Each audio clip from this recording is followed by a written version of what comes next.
Jaringan emas ilegal disikat di Tipideksus Bareskrim, anak bos ikut terseret. Patroli Sergapnes Jakarta Direktorat Tindak Pidana Ekonomi Khusus, di Tipideksus, Bareskrim Polri kembali mengembangkan penyidikan perkara pertambangan ilegal yang melibatkan jaringan pengolahan dan distribusi emas tanpa izin. Dalam keterangan resminya, Direktur Tindak Pidana Ekonomi Khusus Bareskrim Polri Brigjen Pol Ade Safri Simanjuntak menyatakan penyidik telah menetapkan 2 tersangka baru berinisial DHB dan VC.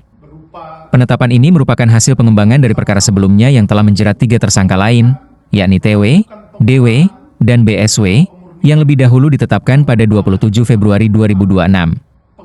Dari hasil pendalaman, penyidik menemukan keterlibatan pihak lain dalam rangkaian aktivitas ilegal tersebut.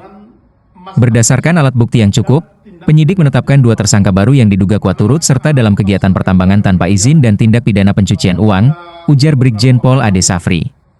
DHB diketahui merupakan putra dari SB alias A, yang sebelumnya diduga memiliki peran penting dalam jaringan tersebut.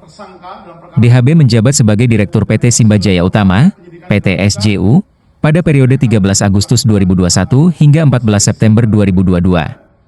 Sementara VC menjabat sebagai Direktur PT SJU sejak 14 September 2022 hingga saat ini. Adapun SB alias A sendiri telah meninggal dunia pada April 2026, sehingga secara hukum tidak dapat lagi dituntut. Kendati demikian, penyidik tetap melanjutkan pengusutan perkara terhadap pihak-pihak lain yang terlibat.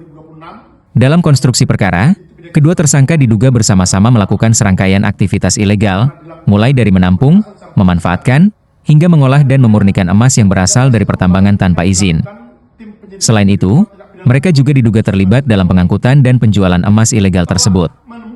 Tak hanya itu, pencucian uang, TPPU, yang berkaitan dengan hasil kejahatan tersebut. Pendekatan follow the money digunakan untuk mengungkap aliran dana yang diduga berasal dari aktivitas ilegal. Penetapan tersangka dilakukan setelah penyidik mengantongi sedikitnya 5 alat bukti sah, yakni keterangan saksi, keterangan ahli, dokumen, barang bukti fisik, serta bukti elektronik. Kedua tersangka dijerat dengan sejumlah pasal berlapis, termasuk Undang-Undang Pertambangan Mineral dan Batu Bara. Untuk kepentingan penyidikan, Bareskrim Polri juga telah berkoordinasi dengan Direktorat Jenderal Imigrasi guna mencegah kedua tersangka bepergian ke luar negeri.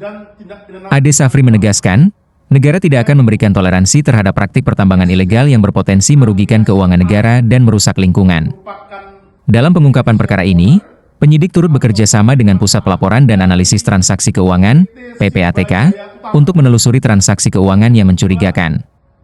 Kolaborasi lintas lembaga ini dinilai penting untuk mengurai jaringan kejahatan secara menyeluruh. Zubir Patroli Sergapnes melaporkan.